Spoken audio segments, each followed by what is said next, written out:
Kita lanjutkan Bapak Ibu kaum muslimin yang berbahagia tentang kitab-kitab yang pernah dibakar tadi. Jadi isinya yang pertama katanya umat Islam dewasa ini sudah murtad semua, terpencil. Yang kedua, umat Islam sudah jahiliyah dan kafir semua. Yang ketiga, nahnu ulama Makkah hasiddin minat tauhidillah, hanya ulama-ulama Mekah saja yang bertauhid kepada Allah, itu pun yang kelompoknya. Yang kelompok lain tidak mentauhidkan Allah dan musyrik. Nah, kemudian yang keempat, wa wajibu 'ala imal muslimin, ada kewajiban lain kaum muslimin yang tidak dilaksanakan, jihaduhu wa qitaluhu. Orang-orang yang sudah dihukum kafir tadi, tapi kafir menurut dia, jihaduhu harus berjihad terhadap mereka, wa qitaluhu dan mereka harus diperangi dan harta mereka boleh dirampas. Masya Allah. Jadi selain dari kelompoknya itu harus kita itu diperangi. Hatta yatuba ilallah, mereka harus diperangi sampai mereka bertaubat kepada Allah. Wa ya'lamu hazaddin, dan mengamalkan ajaran agama seperti yang mereka amalkan. Itu jilid 1 halaman 314. Jadi kalau tidak sama amal kita dengan amal mereka, kita boleh dibunuh, diperangi. Nah, itulah terjadinya peperangan merebut kekuasaan dari Turki di Mekah, namanya Khalifah Utsmaniyah. Dulu Mekah itu dikuasai oleh Turki dengan Khalifah Utsmaniyah. Memberontaklah yang kelompok Ad-Durrur Saniyah ini, yang disebut dengan kelompok Wahabiyah, dan mereka ini membunuh ulama, membakar kitab-kitab kalau ulama tadi tidak sesuai dengan ajaran mereka. Nah, ajaran mereka yang paling mendasar itu menuduh umat Islam telah kafir semua dan mengharamkan ziarah kubur, sekalipun kubur Nabi. Haram, ziarah kubur tidak boleh, haram. Nah, akhirnya kubur-kubur tadi dihancurkan. Kuburnya Imam Nawawi semuanya itu dibaki namanya, tak jauh dari Madinah. Itu kuburan itu dulu ada nama-namanya itu, nama-nama imam ini, kelompok saudara Nabi, semuanya dihancurkan, diratakan dengan tanah semuanya. Baru nanti dikasih batu tentang kuburan ini, batu di batu, tidak ada tulis apa-apa, sampai orang tidak bisa lagi berziarah kepada nenek moyangnya yang ada di sana, dan kita tidak tahu mana kuburan para sahabat Nabi. Ada namanya sahabat Nabi itu Sa'ad bin Abi Waqqas, ada Abu Darda, ada 70.000 sahabat Nabi, tidak tahu lagi mana kuburannya. Itulah yang terjadi pada masa itu. Kitab yang paling mereka dambakan, nama kitabnya Durarus Saniyah, pembakaran terhadap kitab-kitab. Nah, lalu terhadap kitab ini sebelum dibakar, sekarang pun masih ada yang tidak terbakar. Dijawablah oleh ulama itu sendiri, ulama yang lain, ada jawaban-jawabannya. Yang pertama, jawaban dari ulama di luar dari Mekah, yakni Nabi tidak pernah menjadi khawatir umat Islam itu menjadi musyrik. Jadi dari kitab Ad-Durrur Saniyah tadi mengatakan kuburan-kuburan harus digeledah semua, dikhawatirkan nanti orang menyembah kuburan, dikhawatirkan orang menjadi syirik di kuburan. Padahal Nabi sudah mengatakan, aku tak pernah khawatir umatku menjadi musyrik. Aku hanya khawatir kalau umatku berpecah belah, kata Rasulullah. Kalau menjadi musyrik tidaklah terjamin. Kenapa?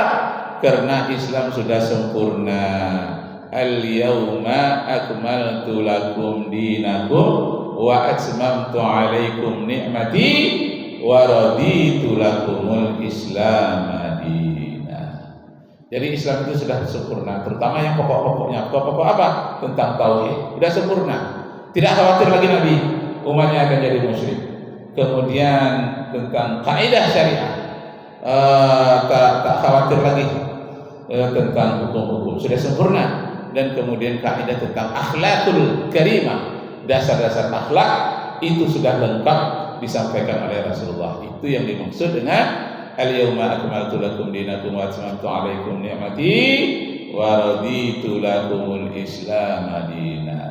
Pada hari ini telah kusempurnakan agamamu bagimu, kucukupkan nikmat bagimu, dan aku telah rela Islam menjadi agama.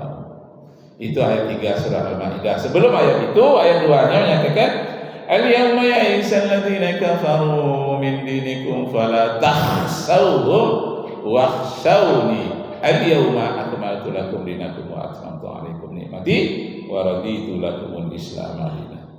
Al-yawma ya'isal ladzi itu artinya pada hari ini, kata Nabi Muhammad SAW. Waktu itu haji wada, haji perpisahan, haji terakhir bagi Rasulullah berpisah dengan para sahabatnya. Pada hari ini telah berputus asa orang-orang kafir menarik kamu dari agamamu masuk ke agama musyrik. Jadi soal musyrik ini tidak khawatir lagi Rasulullah. Telah putus asa orang-orang kafir, begitu tertancapnya akidah tauhid, begitu bagusnya, begitu mencekam, menggenggam yang takkan terbuka lagi. Telah putus asa orang-orang kafir menarikmu dari agamamu, dan pada hari ini Islam telah aku ridho sebagai agamamu, telah disempurnakan. Jadi yang disempurnakan yang pokok-pokoknya, bukan yang detil. Enggak, istilahnya usul dan furu'. Yang pokok-pokoknya sudah sempurna. Yang belum sempurna itu yang furu'. Yang furu' itu apa? Yang cabang-cabang yang kecil-kecil. Apa cabang-cabang yang kecil? Itulah peringatan Maulid Nabi untuk menggairahkan masyarakat. Jihad fil ilmi, peringatan Isra Mi'raj, itu untuk memperbaharui iman. Namanya jaddidu imanakum, perbaharuilah terus keimananmu. Jadi iman perlu diperbaharui melalui peringatan nuzulul Quran, memperbaharui kecintaan kita terhadap Al-Quranul Karim. Nah, jadi begitu khawatir. Bagaimana Pak? Ada pertanyaan? Ada tanda ditanya? Ada yang akan dibahas? Nggak mana tahu ada yang ragu tentang kitab-kitab tadi. Nah, kalau ada kita bincangkan. Mudah-mudahan kita makin meningkat ya.